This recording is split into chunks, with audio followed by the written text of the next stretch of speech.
Usually when you look at a calendar, you see these like neat little discrete boxes, Oh, right? yeah, Monday is Monday. Exactly. Tuesday is Tuesday. You cross one off, you move to the next, and there's this, I don't know, this comforting illusion of a clean slate. Oh, totally.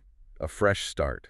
But this week, if you step into the world of cultural and astrological forecasting, that linear calendar basically just gets set on fire. It really does. It's completely out the window. Yeah, I mean, we aren't just driving on a straight road anymore. We're looking at a dashboard where, like, every single check engine light is flashing all at once. And in a language we are desperately trying to decode. Exactly. So, welcome to your custom deep dive. We are super thrilled to have you here, our listener, the learner. Today, we're staring down this massive stack of astrological forecasts. Massive. Yeah, focused on the latter half of March 2026.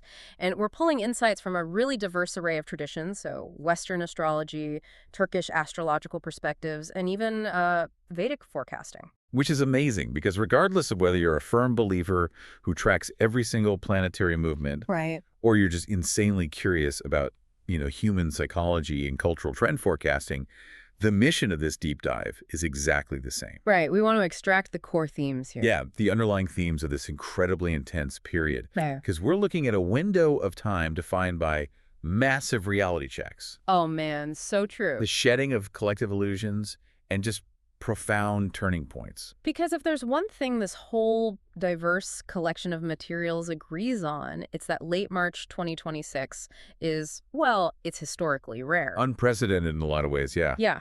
We are looking at planetary alignments that haven't happened in decades. I mean, some haven't occurred since 1997. Wow. And others tied directly back to those massive global shifts we all lived through in January 2020. Right, which we all remember. Yeah, hard to forget. Hmm. So let's unpack this. I want to start with the immediate mental atmosphere, which brings us to Mercury. Mercury. Right, ending its retrograde and going direct. Now, usually when people hear Mercury retrograde is over, they just want to throw a party. Oh, absolutely. They think, great, my Wi-Fi is fixed. Right, they assume the miscommunications and the tech glitches are instantly cured. Which is such a massive misconception, honestly. Wait, really? Explain that. Well, in astrological mechanics, a planet changing direction doesn't just instantly snap back to normal speed. It enters what we call a shadow period. Okay, right. I always think of it like shifting gears in a manual transmission car. Oh, that's a good analogy. Yeah, like you don't just instantly go from reverse to 60 miles an hour. There's that moment where you push the clutch in, shift the gear, the engine revs. The car sort of jerks. Exactly. And you actually feel a bit of whiplash before you start smoothly accelerating. Yeah. So that whiplash, that's the shadow period. That is a brilliant way to visualize it. Mm. And if we look at the Vedic perspective in our materials, that whiplash is significantly more pronounced right now. Why is that? Because of where Mercury is standing still. It isn't just hanging out in empty space. Yeah. It's in an intense conjunction with Rahu. Right, Rahu. That's the head of the serpent in the Vedic tradition, right? Exactly. But what does that actually mean for, like, our day-to-day lives? Well, think of the archetype of a severed serpent's head. It has this voracious appetite, but no stomach to fill. Oh, wow. That's a creepy image. Right. So it represents pure, insatiable obsession, illusion, Mm-hmm. smoke and mirrors. Yeah. But the mechanics get even more intense because this alignment creates what Vedic astrologers call a papakartari. A papakatari, what is that? It translates to a scissors effect. A cosmic scissors effect? That sounds incredibly ominous. It kind of is. It's essentially a state of being trapped. Picture Mercury, the planet that rules our communications, our thinking, the media. The flow of information. Right. Picture Mercury walking down a dark alley. At one end of the alley is Mars. Okay, the planet of war and aggression. Yeah, sudden violence. And at the other end is Rahu, the planet of illusion and paranoia. Mercury is just totally squeezed between them. Wow. And when the messenger is trapped between aggression and illusion, the media landscape becomes highly volatile. So basically the information we're getting right now is going to be a miss. Exactly. It's likely to be heavily distorted, full of fear-mongering, or just flat out wrong. But wait, when I look at how the Western astrologers in our stack interpret this exact same alignment, they frame it through a slightly different lens. Oh. How so? Well, In the Western system, Mercury is standing still hand in hand with the North Node, which Hmm. is, their equivalent of Rahu. Right. But instead of just focusing on the illusion part, the Western perspective frames this as a moment of destiny. Ah, I see. Like it's opening karmic doorways and bringing sudden new compassionate perspectives. So how do we reconcile those two views? They seem so different. I mean, we reconcile them by looking at the required action. Both disciplines are essentially pointing to an overwhelming flood of external noise. Okay. The Vedic view warns of the media's illusions, while the Western view speaks to new understandings trying to, break through that noise. Ah, I get it. So the mechanism is the same. Right. The external world is weaving this chaotic narrative, so the only way to find those new karmic perspectives is to just tune out the broadcast. You have to trust your internal compass. Exactly. So to you, the listener, I want you to really think about this for a second. Where in your own life are you consuming these illusions? That's the big question. Yeah, where are you letting the external anxiety of the news cycle or, the endless scroll of social media completely cloud your own internal judgment? Because the overarching message here is a strict demand to turn down the volume on the outside world. Absolutely. And that mental clearing is entirely necessary, right? We need a clear, unclouded head for what comes next. Oh, we really do. Because while Mercury is sorting out our mental landscape, the physical, structural landscape is about to undergo a massive stress test. Yeah. So Mercury strips away our media illusions, forcing us to look at reality. And that timing couldn't be more perfect. Or more daunting. Or more daunting, exactly. Huh. Because the very next transit, which peaks around March 28th, is the ultimate reality check. The big one. Yeah. We are talking about the Sun conjunct Saturn in Aries. And as if that wasn't heavy enough, this duo forms a historically rare sextile to Pluto. Pluto, which recently moved into Aquarius. Right. I mean, the historical context of this combination is just staggering. To give you a sense of the timeline, a Sun and Saturn conjunction in the fiery, impulsive sign of Aries hasn't happened quite like this since 1997. So that alone is nearly a 30-year cycle. Right. But when we bring the Pluto element in, we are looking at the Saturn-Pluto cycle, which is a 35-year journey. Wow. And the last time Saturn and Pluto had a major precise alignment was January 2020. Yep. I mean, talk about a definitive marker. We all know exactly how the world permanently fractured and restructured right after that date. Absolutely. And that January 2020 alignment was a conjunction. Which means what exactly? Astrologically, a conjunction is a seed-planting moment. It initiates a new era. Yeah. Often by forcefully dismantling the old one. Right. Now, in late March 2026, we're at the sextile. Right, an angle of 60 degrees. Exactly. It represents an opportunity, an opening, but it is an opportunity that absolutely requires action. So it's the first major turning point since that global seed was planted in 2020? Yes. It's a moment of immense consequence. Let's dig into the mechanics of Pluto and Aquarius, because this is where the historical parallels get wild. Oh, they really do. Pluto is the planet of destruction, exposure, and rebirth. And Aquarius is the archetype of the collective, the network, the people. Right. So when Pluto enters Aquarius, the literal mechanism is the destruction of top-down vertical power structures. And replacing them with horizontal collective power. Exactly. The last time this specific placement occurred, we saw the American, French, and Haitian revolutions. Alongside the Industrial Revolution, it is literal power to the people energy, locking into a supportive angle with Saturn, the planet of rules and authority, in Aries, the sign of war. It's intense. It is. But I have to push back a little here. Saturn always gets painted as this cosmic bad guy. Core Saturn. Right, like this Punisher bringing heavy burdens and just stopping our forward momentum. Is it really just about punishment, or is there a constructive element to all this weight? That is a crucial distinction to make, and it's a very common misunderstanding. Saturn isn't a punisher. Saturn is the strict teacher of structural integrity. Structural integrity, I like that. Yeah. One of the perspectives in our materials frames Saturn's energy by asking one ultimate confronting question. Which is? Can I do this for the rest of my life? Wow. Can I do this for the rest of my life? That is incredibly confronting. It really is. But wait, if Saturn is just asking that question, how do we tell the difference between a situation that just requires hard work and endurance and a situation that Saturn is telling us to abandon entirely? Well, you look at the foundation. If you're building a house on solid bedrock, Saturn's weight just compresses the materials and makes the house stronger. Okay, so it gives you the endurance to build a legacy. Exactly. But if you're building on a rotten foundation, if you're living out of alignment, stuck in a career you despise, Or maintaining a relationship that just fundamentally drains you. Right. If you add Saturn's weight to that, the entire structure will collapse. Change isn't just suggested, it's mandatory. That makes perfect sense. It's like structural engineering. You can't put a marble roof on a termite-eaten frame. Precisely. And on a macro level, the geopolitical forecasts in our stack warn of massive structural shifts. Like what? There are discussions of potential political exposure, hidden truths coming to light, and just an undeniable shifting of power. Wow. There's even mention of tectonic and earthquake energies, both literal and metaphorical. So hidden, deep underground truths, which are governed by Pluto, are being violently brought to the surface by the cold, hard reality of Saturn. That's exactly it. So if we bring this right down to you, the listener, think back to January 2020, before the world locked down, before our daily routines were just shattered. Yeah. What promises did you make to yourself? When everything stripped away, what did you vow to change about your life? Because this week, in late March 2026, is the cosmic audit of those promises. Saturn is knocking on your door with a clipboard, asking to see the receipts. Right. Have you done the work? If you spent the last 6 years building a solid foundation, this sextile offers a moment of immense earned power. You get to step into authority. Exactly. But if you haven't, reality is going to bite. Yeah. But it only bites to force you to course correct. It's undeniably heavy. But beneath all this global tectonic shifting, there's a deeply personal, emotional undercurrent running at the exact same time. Yeah, it's a lot to handle all at once.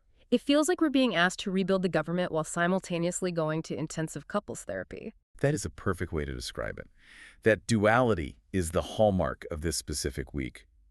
The macro-level restructuring is mirrored by a micro-level emotional recalibration. Let's explore that micro level. Around this same time, we hit the vernal equinox, the official start of spring in the northern hemisphere. Right. The sun moves into Aries, and we experience what is called a Neptune cazimi. Now, for those unfamiliar with the term, a cazimi occurs when a planet is in the heart of the sun. Meaning it's at the exact same degree as the sun. Exactly. Usually when a planet gets too close to the sun, its energy gets burned up or hidden. But when it's dead center, perfectly aligned, it's temporarily infused with the sun's supreme power.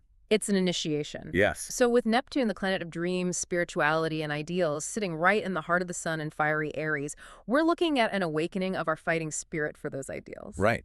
It's described in the materials as a literal and metaphorical spring cleaning. To get rid of stagnant, disillusioned winter energy. Exactly. And that spring cleaning extends deeply into our oldest emotional baggage. Because right alongside this Neptune empowerment, we have Venus. The planet governing our relationships, love, and values. Right. Venus is forming a conjunction with Chiron in Aries. And Chiron is known as the wounded healer. Yes, he is. Several analyses in our stack actually highlight this conjunction as a major moment for confronting old relationship wounds. Like, there are warnings that past figures or echoes of old hurts might suddenly reappear in our lives. Which can be scary. Totally. But this raises a question about the mechanics of healing. Does healing always have to involve ripping the Band-Aid off and reopening the wound? That's a really good question. Like, can't we just have peaceful closure without the dramatic reappearance of pain? Well, that depends on how you understand Chiron's archetype. Chiron's energy isn't about wallowing in pain just for the sake of suffering, Okay. or reopening a wound just to bleed. In mythology, Chiron suffered a wound that could not be cured, no matter what remedies he applied. Oh, wow. So the archetype represents the pain that we must integrate, rather than cure. Right. It's about turning an enduring vulnerability into a superpower. I see. So the vulnerability isn't a weakness or a failing, it's the actual tool that allows you to connect with others who are also hurting. Exactly. And one of the most profound ways to look at this specific Venus-Chiron alignment is as a moment of final nostalgia. Final nostalgia. I love that phrase. What does that actually look like in practice? It looks like allowing yourself to feel the hurt, the disappointment, or the longing one last time without trying to fix it or push it away. You just let it be. Yeah. You let the memory wash over you so that you can finally, truly put the baggage down.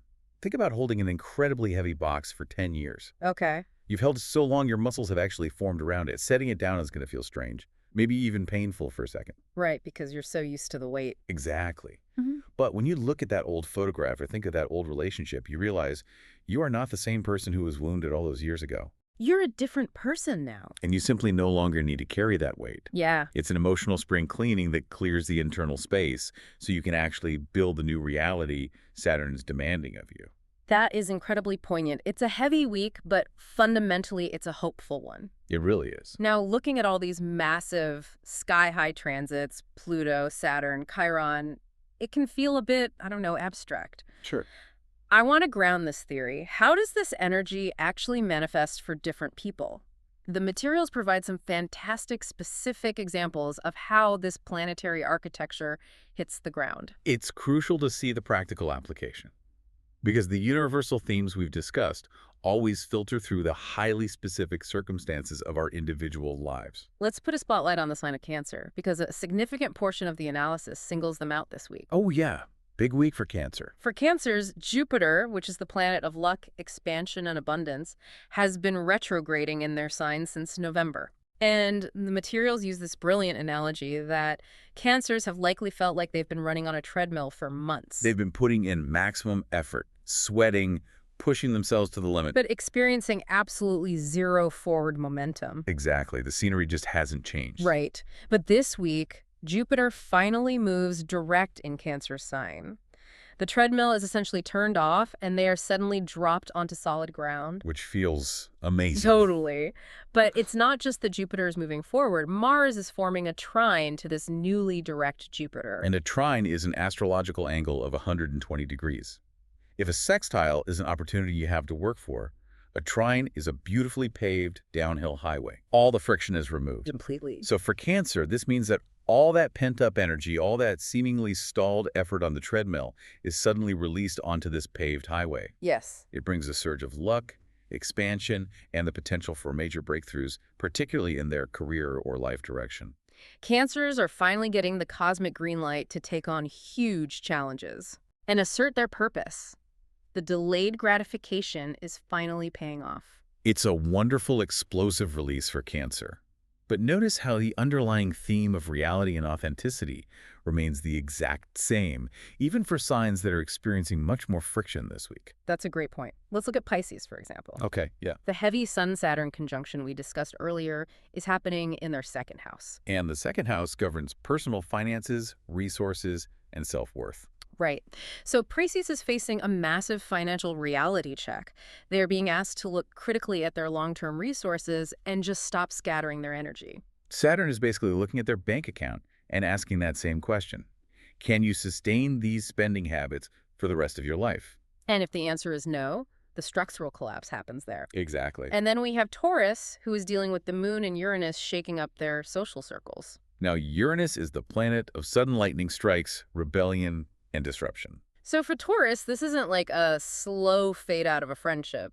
No, not at all. This is a sudden, unpredictable shakeup in who they align with. People who no longer match their authentic values are going to be abruptly removed from their lives. Which brings us to the core thread that ties all of this together.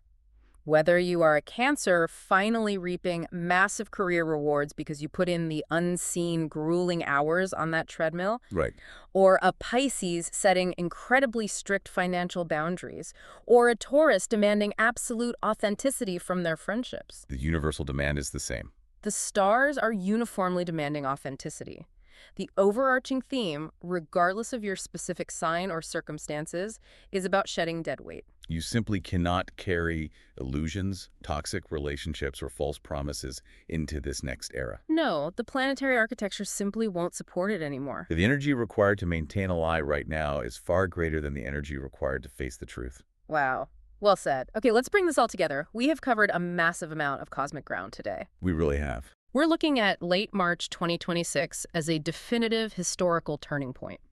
The chaotic fog of Mercury's shadow period, and that intense squeeze between aggression and illusion, is finally forcing us to trust our own intuition over the media's panic. We have the historical heavyweights, Saturn and Pluto, demanding that we cash the reality checks we wrote all the way back in January 2020. Testing our foundations. Yeah, testing them to see what is actually built to last. And on a deeply personal level, Venus and Chiron are offering us a beautiful moment of final nostalgia, helping us feel, integrate, and then finally release our oldest relational wounds. It's powerful stuff. It really is. So To you, the learner, even if you don't follow the stars, even if you view astrology purely as a cultural curiosity, the psychological tools presented by this week's sky are incredibly applicable. Oh, without a doubt. Taking accountability for your life's direction, aggressively questioning the media you consume, and bravely choosing to integrate your old wounds rather than hide from them, these are pragmatic, real-world actions you can take right now to improve your life. They are the foundational tools of self-mastery. And I want to leave you with one final thought to mull over, building on everything we've explored today. Okay, let's hear it. We've spent a lot of time discussing how these massive planetary bodies are moving and seemingly causing these historical and personal shifts. Right. But consider this. Do the planets actually compel our behavior? Do giant rocks in space force us to act? Or is astrology simply a beautifully complex cosmic mirror, a giant clock in the sky perfectly reflecting the psychological cycles and evolutionary growing pains that humanity is already destined to go through? Oh, wow. That is a fantastic question to sit with. Are we being pushed by gravity, or are we just finally seeing our own reflection in the dashboard? Exactly. Because the check engine light doesn't break the car. It just tells you exactly what you need to fix before you can keep driving. Well said. Thank you so much for joining us on this deep dive. Keep learning, keep questioning, and we will catch you next time.